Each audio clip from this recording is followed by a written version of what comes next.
Несколько соглашений с одной из ведущих энергетических компаний представители бизнеса подписывают прямо на конференции. Практика уже налажена. За 13 таких форумов контрактов почти 200. К примеру, крупнейшее сельхозпредприятие республики реализует сразу 2 проекта. Один из них – перенос животноводческого комплекса на 700 голов из Сыктывкара в Пойолдино. Объект переезжает согласно требованиям Санпина. В городе он не может функционировать. Впрочем, в том, что комплекс будет обеспечен качественной услугой, сомнений нет. За это ручаются не только партнер, но и правительство республики. Для правительства Республики Коми данная инвестиционная энергетическая конференция – это возможность еще раз сверить планы развития отдельных инфраструктурных компаний с планами развития республики, с планами развития бизнеса, с тем, чтобы эти все планы синхронизировать и обеспечить наиболее эффективную реализацию всех проектов.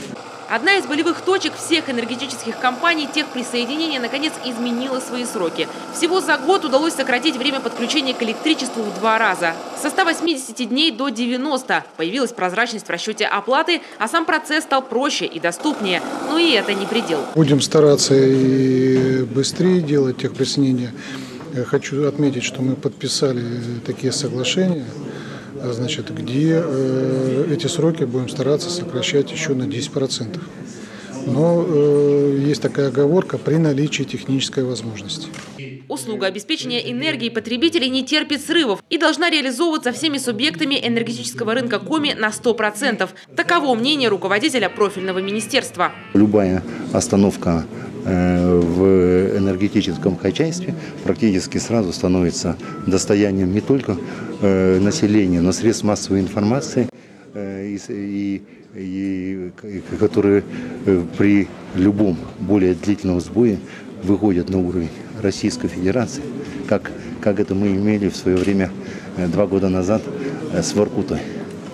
И то, что таких проблем у нас нет, то, что энергетическое хозяйство становится незаметно для потребителя, я думаю, это самая большая удача энергетики. Другие участники конференции, крупные топливные предприятия республики, рассказывают о собственных генерациях. Порой на них переходит даже малый бизнес ввиду экономичности. И это отражается не только на работе компаний-энергетиков, но и на жизни потребителей. Это не может не отражаться на той тарифной модели, на тех тарифах, которые в следующем периоде мы будем иметь.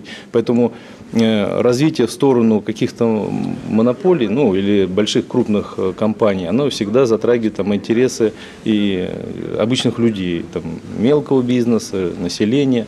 То же самое мы и в техприсоединении видим.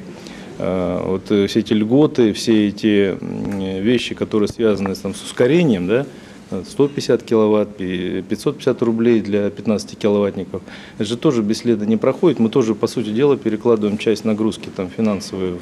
Участники напоминают о законопроекте, касающемся развития арктических территорий. Полномочное представительство президента в Северо-Западном округе занимает активную позицию в продвижении этой инициативы. А для энергетиков масштабный проект в первую очередь – расширение рынков сбыта. Таисия Жакова, Павел Люлянмин, телеканал Юрган, Сыктывкар.